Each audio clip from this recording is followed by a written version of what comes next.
నమస్తే అడిసిమల్లి శ్రీనివాస్ గారు, welcome to icon politics. నమస్కారం అండి. సార్, ఇప్పుడు ఆ, జగన్మోహన్ రెడ్డి గారు మొన్న రాప్తాడుకి వెళ్ళి పోలీసుల్ని హెచ్చరించడం జరిగింది. సో ఏదైతే పోలీసుల్ని బట్టలు ఊడదీసి కొడతాను, బట్టలు ఊడదీసి కొడతాను అన్నట్టుగా నేను చెప్పడం జరిగింది. సో దానికి ధీటుగా ఏదైతే ఇప్పుడు వైసీపీ వాళ్ళు ఏమంటున్నారంటే, గతంలో చంద్రబాబు నాయుడు గారు కానీ అచ్చెన్నాయుడు గారు కానీ ఎవరైతే పోలీసులకి ఇంతకంత దారుణంగా నీచంగా మాట్లాడారో అప్పుడు ఏమైంది, జగన్మోహన్ రెడ్డి గారు ఏమన్నారని అంబటి రాంబాబు గారు అని వీళ్ళందరూ అంటున్నారు. ఎవరైతే పోలీసులు టీడీపీకి బానిసలా పనిచేస్తారో, టీడీపీకి తొత్తుగా పనిచేస్తారో, సో వాళ్ళందరినీ బట్టలు తీసి కొడతాను, వాళ్ళందరినీ విధుల నుంచి తీసేస్తారు అన్నట్టు వీళ్ళందరూ జగన్మోహన్ రెడ్డి గారు ఆ ఉద్దేశంతో చెప్పారు. మీరు వేరే రకంగా మీరు మాట్లాడుతున్నారని ఈ వైసీపీ వాళ్ళు అంటారు. సో ఈ వైసీపీ వాళ్ళు అన్న పట్ల మీ మీ మీ అనాలిసిస్ ఏంటి సార్? ఇప్పుడు ఇక్కడ సహజంగానే ఇటువంటిది ఏమవుతుందంటే అండి, ప్రభుత్వంలో ఉన్న వాళ్ళకి ఒక బాధ్యత ఉంటుంది. ప్రతిపక్షంలో ఉన్న వాళ్ళు ఏం చేస్తారంటే ఎప్పుడు కూడా తనకు అనుకూలంగా ఆ వాతావరణాన్ని మలుచుకోవడానికి ప్రయత్నం చేస్తారు. ఓకే. ఏ అవకాశం వచ్చినా అగ్రెసివ్ గా పోయి వాళ్ళ క్యాడర్ని ఉత్తేజపరచడానికి ప్రయత్నం చేస్తారు. ఆ క్రమంలో కట్టుతప్పి మాట జారి అవతల కొన్ని వ్యవస్థలను కించపరిచే వ్యాఖ్యలు చేస్తే అది అల్టిమేట్ గా వాళ్ళకే నష్టం. కానీ దాన్ని ప్రొవోకింగ్ అంటారు. దాన్ని రెచ్చగొట్టే విధానాన్ని జగన్మోహన్ రెడ్డి మొదటి నుంచి అవలంబించేది ఏంటంటే రెచ్చగొట్టే విధానాన్ని వాళ్ళు అవలంబిస్తున్నారు. అది చూస్తుంటే ఆ మాటలు, ఆ మాట తీరు కానీ పనితీరు కానీ వాళ్ళ వ్యవహార శైలి అంతా కూడా అలా కనిపిస్తూ ఉంటాయి. ఓకే. ఇకపోతే గతంలో చంద్రబాబు నాయుడు గారు, అచ్చెన్నాయుడు గారు, లోకేష్ గారు ఇలాగ అన్నారని చెప్పేసి అంటున్నారు కదా. మరి నాకు గుర్తున్నంత వరకు చంద్రబాబు నాయుడు గారు ఒక మాట చెప్పేవారు, ఎవరు పోలీసులు ఆయన ఎప్పుడైనా నిర్బంధించిన అంటే ఆయన ఇంటి గేటుకి తాళ్లు కట్టినప్పుడు ఇటువంటి ఘర్షణ జరిగింది. వాగ్బుద్ధం ఉమ్. వాగ్వివాదం జరిగింది. అలాగే అసెంబ్లీకి వెళ్తున్నప్పుడు మార్షల్స్ అడ్డుకున్నప్పుడు ఒకసారి వాగ్వివాదం జరిగింది. వైజాగ్ ఎయిర్పోర్ట్ లో, రేణిగుంట ఎయిర్పోర్ట్ లో ఇలాంటి జరిగింది. అలాగే అంగళ్ళ దగ్గర అనపర్తిలో ఆయనకి కింద దిగి నడిపించారు. అవును. ఇలాగా రామతీర్థం వెళ్ళినప్పుడు ఆయన లారీలు అడ్డం పెట్టారు. ఇటువంటప్పుడు జరిగిన వాగ్వివాదాలప్పుడు ఆయన ఒకటే చెప్పాడు, మీరు నన్ను అరెస్ట్ చేయదలుచుకుంటే నోటీస్ ఇవ్వండి, లేదా నేను ముందస్తుగా పర్మిషన్ తీసుకుని వచ్చి నన్ను ఎందుకు ఆపుతున్నారు, మీరు చట్ట ఓకే. ప్రకారం చేయరు. నేను కూడా 3 సార్లు ముఖ్యమంత్రి చేశాను. మీరు నా దగ్గర మీరందరూ పనిచేశారు. నా హయాంలో మీరంతా పనిచేశారు. మేము ఎప్పుడన్నా ఇటువంటి వ్యవహారాలకు పాల్పడ్డామా? ఇలాగ ఆయన చాలా పెద్ద మనిషి తరహాలో మాట్లాడాడు. వాళ్ళు ప్రశ్నించాడు. వాళ్ళు ఆ, సమాధానం చెప్పినా చెప్పలేకపోయినా సార్ మీరు సహకరించండి సార్ అని అడిగారు. ఆయన చివరికి వాళ్ళు సహకరించి అరెస్ట్ అవ్వటమో లేకపోతే వెనక్కి వెళ్ళిపోవటమో చేశాడు. అది జరిగింది గత 5 ఏళ్లలో. ఓకే. మనకు రోజు ప్రత్యక్ష అందరికీ టీడీపీ క్యాడర్ అందరికి కూడా ఒళ్ళు ఉడుకుతూ ఉండేది. మాలాటోళ్ళు కూడా ఏంటి ఇలా జరుగుతుంది అనుకోండి, ఎందుకంటే తిరగబడి కొట్టాలని అనుకుంటారు. వాళ్ళు సాధారణంగా కోపం వస్తుంది కదా. అయినా సరే ఎక్కడ కూడా రెచ్చగొట్టే విధంగా ఆయన అరెస్ట్ అప్పుడు కూడా చూడండి, ఉమ్. అసలు కేసే నమోదు చేయకుండా, ఎఫ్ఐఆర్ నమోదు అవ్వకుండా ఆయన అరెస్ట్ చేసి నోటీస్ ఇవ్వకుండా పోలీసులు ఇంటి ముందు కూర్చుంటే, ఆయన బస్సు దగ్గర కూర్చుంటే ఏంటి ఇది అని అడిగితే ఆయన మీరు ముందు నడవండి, తర్వాత మీకు వాట్సాప్ లో పంపిస్తాం అన్నారు కేసు డీటెయిల్స్ ఇవ్వండి. ఉమ్. అప్పుడు ఆ న్యాయమూర్తి గారు కూడా వెంటనే రిమాండ్ చేసేసారు. ఇవన్నీ చూసిన తర్వాత వ్యవస్థల మీద నమ్మకం పోతే ఒక రకమైన ప్రజల్లో ఓ, కసి రగులుతుందండి. అది దాని ఫలితం చూసాం. లోకేష్ గారు ఓకే. కూడా ఏం చెప్పేవాడు, ఇలాంటి అప్రజాస్వామిక చర్యలు కానీ రూల్ ఆఫ్ లా పాటించకుండా వ్యవహరించే ఏ అధికారినైనా రాజకీయ నాయకుడినైనా చట్టం ప్రకారం శిక్షిస్తాం, ఎవరిని వదిలిపెట్టం, ఎంత దూరంలో ఉన్నా కానీ లాక్ వస్తామని చెప్పారు. ఇప్పుడు లాక్ వస్తున్నారా లేదా అనేటువంటిది వేరే కథ. కానీ అప్పుడు మాత్రం అలా చెప్పారు. అప్పుడు లోకేష్ గారు ఎప్పుడన్నా సరే వాళ్ళకి చట్ట ప్రకారం శిక్షిస్తామని చెప్పేవారు. పోలీసులు కూడా అప్పుడు చాలా అడ్డగోలుగా వ్యవహరించారండి. అప్పట్లో కూడా ఏంటి ఇలా ప్రవర్తిస్తున్నారు వీళ్ళు, అసలు మరీ ఇంత బానిసలుగా ఉండాలా అని సాధారణ పౌరులకు కూడా, అప్పుడు పార్టీల వాళ్ళకి ఎలాగో కోపాలు ఉంటాయి. టీడీపీ వాళ్ళకి కోపం ఉంటుంది, వైసీపీ వాళ్ళకి వీళ్ళు చేస్తుంది కరెక్టే భలే చేస్తున్నారు అనుకుంటారు. కానీ సాధారణ ప్రజలందరికీ కూడా ఏంటి ఇంతకిలాగా ఇంత అప్రజాస్వామ్యంగా మరీ ఇంత జగన్మోహన్ రెడ్డి ఊడిగం చేస్తున్నారా అనే విధంగా కనిపించింది. ఓకే. అయితే మరి ఇప్పుడు ఇవాళ ఏమంటున్నారు, ఇదే మాటలు మళ్ళీ జగన్మోహన్ రెడ్డి వాళ్ళు మాట్లాడుతున్నారు. మీకు ఇక్కడ అంటే నాతో సహా చాలా మంది అభిప్రాయం ఏంటంటే పోలీసు వ్యవస్థ చట్ట ప్రకారం పనిచేస్తుంది, బాగా ఎక్కువ చట్ట ప్రకారం పనిచేస్తుందని చెప్పేసి మా అభిప్రాయం అండి. ఎందుకంటే ఓకే. ఎవరి మీదన్నా కేసులు నమోదయిన తర్వాత వాళ్ళు బెయిల్ తెచ్చుకునేదాకా వెయిట్ చేస్తున్నారు. ఉమ్, ఇప్పుడు సపోజ్ మిథున్ రెడ్డికి హైకోర్టులో బెయిల్ రిజెక్ట్ అయింది, అవును. వెంటనే వీళ్ళు పట్టుకోవాలి కదా, అవును. పట్టుకోలేకలేదండి, అరెస్ట్ చేయలేదా? ఏమంటే మేము ఇంకా కేసు నమోదు చేయలేదు, బెయిల్కి వెళ్ళాడు అన్నాడు. అసలు నువ్వు కేసు నమోదు చేయకుండా బెయిల్కి ఎందుకు వెళ్ళేవరా అని చెప్పి తెచ్చుకోవాలి కదా. మిమ్మల్ని అవును. నన్ను అయితే అలాగే అంటారు కదండి. అవును. అదే న్యాయస్థానాల్లో మనం కేసు నమోదు అవ్వకుండా బెయిల్ అప్లై చేసుకున్నాం అనుకోండి, బుద్ధి లేదా మీకు, మీకు ఫైన్ వేస్తాం మళ్ళీ ఇటువంటివి చేశారంటే మా సమయం వృధా చేస్తున్నారంటారు న్యాయమూర్తులు. మరి కేసు నమోదు అవ్వకుండా ఇతను బెయిల్ అలాగే ఇచ్చారు, ఇలాంటి ప్రశ్నలు వస్తూ ఉంటాయి. అవును. ఇక్కడ మీకు నానీలు నానీలు నానీలు ఉమ్, లేకపోతే చెవిరెడ్డి భాస్కర్ రెడ్డి కొడుకు విషయం, పెదిరెడ్డి, వీళ్ళందరి మీద కేసులు నమోదు అవుతా ఉన్నాయి, లేకపోతే వాళ్ళ ఆధారాలు బయటపడతా ఉన్నా సరే మరి ప్రభుత్వాన్ని అనాలా పోలీస్ డిపార్ట్మెంట్ అనాలా కూడా మనకు ఎవరికి అర్థం అవని పరిస్థితి ఉంది. ఓకే. అరెస్టులు లేవు, వాళ్ళ మీద విచారణ లేదు, అన్ని కూడా ఆ రాజ్ కసిరెడ్డి అన్నవాడు పారిపోయేదాకా ఆగారు. సీతారామాంజనేయులు అన్న ఆయన ఒక ఐపీఎస్, ఆయన అక్కడ ఉండి రిపోర్ట్ చేసి ప్రతిరోజు సంతకం పెట్టాలి అతనికి ఆర్డర్స్, కానీ అతను ఉమ్, హైదరాబాద్ లో కూర్చుని వ్యవహారం చేస్తున్నాడు. మరి అవును. ఇవన్నీ ఈ ప్రభుత్వం మితిమీరిన ప్రజాస్వామ్యం వ్యవహరిస్తుంది. ఓకే. దోషుల పట్ల, ఈ దొంగల పట్ల మరింత ప్రజాస్వామ్యంగా వ్యవహరిస్తున్నారు. ఎందుకంటే ఓకే. వాళ్ళు ఏదన్నా మనం అరెస్టులు చేసినా ఏం చేసినా వాళ్ళ కార్యకర్తలు కోపం వస్తుందేమో, కసి పెరుగుద్దేమో, మరి ఇంత ఉదార వైఖరి ఉండటం వల్ల అల్టిమేట్ గా వాళ్ళు అలాగే మాట్లాడతారు. ఇప్పుడు ఏం మాట్లాడుతున్నారు, ఓకే. జగన్మోహన్ రెడ్డి బట్టలు ఉడదీస్తానంటున్నాడు, కారుమూరి నాగేశ్వరరావు నరికి చంపేస్తాను. అవును.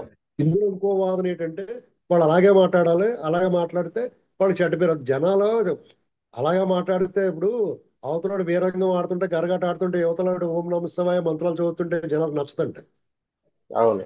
ఇది ఆ పార్టీలు ఆ కూటమి పెద్దలు అందరూ ఆలోచించుకోవాలి. ఓకే. ఇక్కడ చూడండి, మొగుండు కొట్టి మొగసాలకు ఎక్కిందంటారు చూడండి, సామెత ఉంది. ఉమ్, వాళ్ళు ఏమన్నారు ఇప్పుడు, ఆ ఎస్ఐ సుధాకర్ మీ గొడ్లోడు తిత్తన్న దానికి సమాధానం చెప్తే వాళ్ళ స్ట్రాటజీ బిలో ది బెల్ట్ ఎలా కొడతారు అనేటువంటిది మనం నేర్చుకోవాలి. వీళ్ళు కూటమిలో ఉన్న వాళ్ళు తెలుగుదేశం, ఎందుకంటే 40 సంవత్సరాల చరిత్ర ఉన్న పార్టీ మరీ దిగజారి వ్యవహరించాల్సిన అవసరం లేదు, కానీ కాలానికి తగ్గట్టుగా వ్యవహరించాల్సిన అవసరం ఉంది. ఎందుకంటే అవును. ఆ ఎస్ఐ పుట్టు పూర్వోత్తరాలు అతను ఏం చేసాడు మొత్తం అంతా లాగి ఇదిగో నువ్వు ఇలాంటి అని చెప్పి అతని మీద డైరెక్ట్ అటాక్ చేస్తున్నారు, అతను వార్నింగ్లు ఇస్తున్నారు. ఓకే. మరి అక్కడ మహిళా అధికారులు ఉన్నారని కూడా తెలియకుండా ఆ, జగన్మోహన్ రెడ్డి లాంటి మాజీ ముఖ్యమంత్రి మాట్లాడాడు ఆ హోదాలో. జగన్మోహన్ రెడ్డి వ్యక్తిగతంగా ఎలాంటివాడైనా కానీ అతను ఒక మాజీ ముఖ్యమంత్రి కదా, అవును. అతను మరి అలా మాట్లాడొచ్చా? అది పక్క పోయింది. ఇప్పుడు వీళ్ళు ఏదైనా సమాధానం చెప్తే ఇప్పుడు ఆ పోలీస్ సంఘం, ఆ శ్రీనివాసరావు ఎవరో ఒక ఆయన ఉన్నాడు, ఆయన ఉమ్, కూడా తమలపాకు ఇచ్చుకుని అంటున్నాడు. అదే చంద్రబాబు గారు గవర్నమెంట్ ప్రతిపక్షంలో ఉండగా ఆ తలుపు జాకి ఇచ్చి కొట్టేవారు.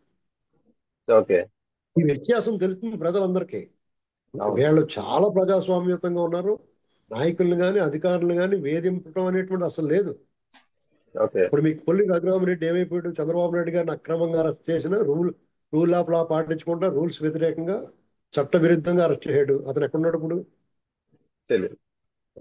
ఇలాంటి మరి గమనించాలండి అందరం. ఐఎన్పిఆర్ అతను వచ్చి నాకేం తెలుసు, నేను ఏదో ఉద్యోగం చేసుకున్నాను, ఆడ చెప్పారు చేశానని చెప్తున్నాడు సాక్షికి దోషపెట్టిన దానికి. ఉమ్, మరి ఇంత ఇంత ఈ పద్ధతిగా వీళ్ళు ఎవడ పని అటు చేసుకుంటారో బాబు, అయ్యింది ఏదో అయిపోయింది, ఇంకా రాష్ట్రం అభివృద్ధి చేసుకుందాం అందరం కలిసి పని చేసుకుందాం అన్న వైఖరి ఇది మనం ఆహ్వానించదగ్గదే. కానీ వాళ్ళు అటువంటి వాళ్ళు కాదు కదా, మరి అవును. వాళ్ళతో ఎలాగ వ్యవహరించాలి? ఉమ్.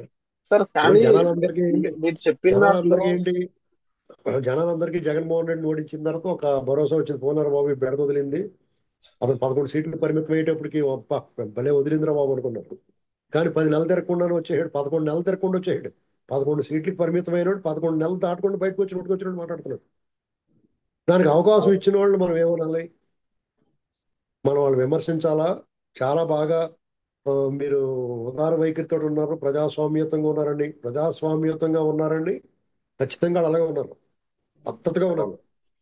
అవును. అభివృద్ధి, పెట్టుబడులు, రాష్ట్రం, ఇది ప్రజలు ఇదే ఆలోచిస్తున్నారు. కానీ ఇది ఒక 10%, 15% జనాలకు నచ్చుతుంది. కానీ మిగతా జనం అందరూ భయాందోళనతో ఉన్నారు, ఎప్పుడు వచ్చినారికి ఎత్తటాడు. ఇప్పుడు తెలుగుదేశం వాళ్ళు లేకపోతే కూటమిలో ఉన్న వాళ్ళు బాగా యుద్ధం చేసే వాళ్ళు తెలుగుదేశం జన సైనికులే ఉంటారండి. జన సైనికులు కూడా అవును. ఆ, అంశాల వారీగా స్పందిస్తారు, మొత్తం నాటికి స్పందించరు. ఉమ్, ఒకవేళ పవన్ కళ్యాణ్ గారి జోలికి వస్తే స్పందిస్తారు. ఓవరాల్ గా వాళ్ళ మంత్రిత్వ శాఖ పితాట్లకి తెలుగుదేశం పార్టీని మరీ భుజాన్ని ఏమి వేసుకోరు. ఈ తెలుగుదేశం అవును. వాళ్ళు అయితే ఈ తెలుగుదేశం నాయకుల కంటే జనసేన భుజాన్ని ఎక్కువ వేసుకుంటారు. అది చూస్తూ ఉన్నాం మనం. అవును. పోనీ వాళ్ళు పొత్తు బ్రహ్మాండంగా సాగుతున్నారు, కలిసిమెలిసి ఉంటాం, అదే కావాలనుకుంటాం.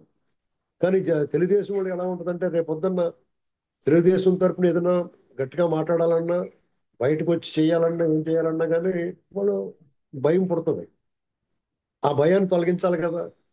అవును. ప్రజలకు కూడా భయం ఉంటుంది. అవును. వీడు మళ్ళీ వస్తాడేమో అన్న భయం ఉంటుంది. ఆ భయం రాకుండా చేయాలి కదా అవును. పెట్టుబడిదారులకి అని. అది ఆ ఘోర ఓటమి, జగన్మోహన్ రెడ్డి ఘోర ఓటమి చూసినా కొంతమంది ధైర్యం వచ్చింది.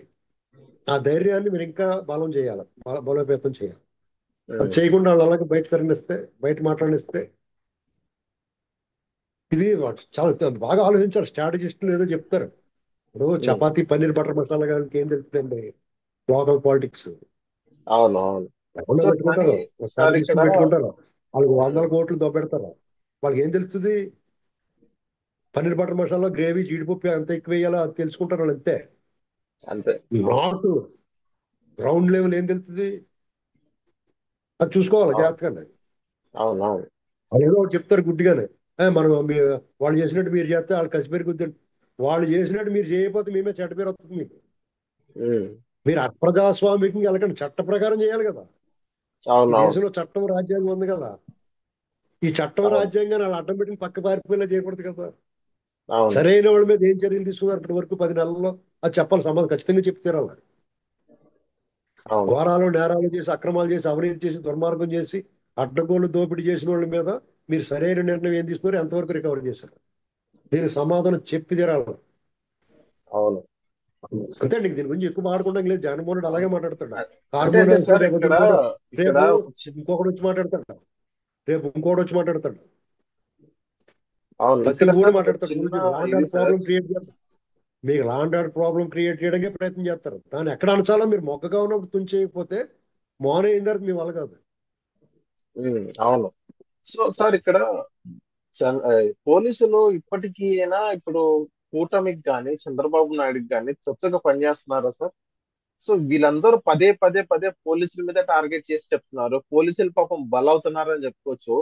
సో ఇప్పుడు పోలీసులు పోలీసులు కూడా పోలీసులు పోలీసు వ్యవస్థ అనేటువంటిది నిజంగానే వాళ్ళకి అడకత్తెరలో పోకచెక్కలా ఉందండి.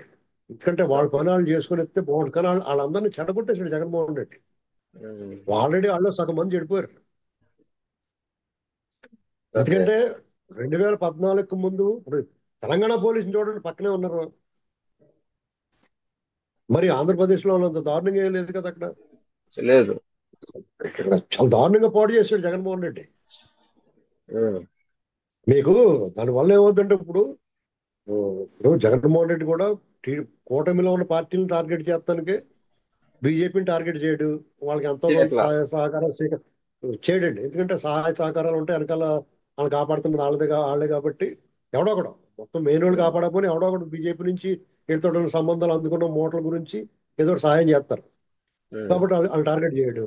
ఉమ్, జనసేన టార్గెట్ చేయడు. ఎందుకంటే జనసేన మీద ప్రేమ ఎక్కువ పెరిగిపోయింది. చూడండి పవన్ కళ్యాణ్ గారు వాళ్ళ అబ్బాయికి ప్రమాదం జరిగితే ట్వీట్ల మీద ట్వీట్ పెడతారు. రోజా నోటుకు వచ్చినట్టు మాట్లాడేది పవన్ కళ్యాణ్ గారిని.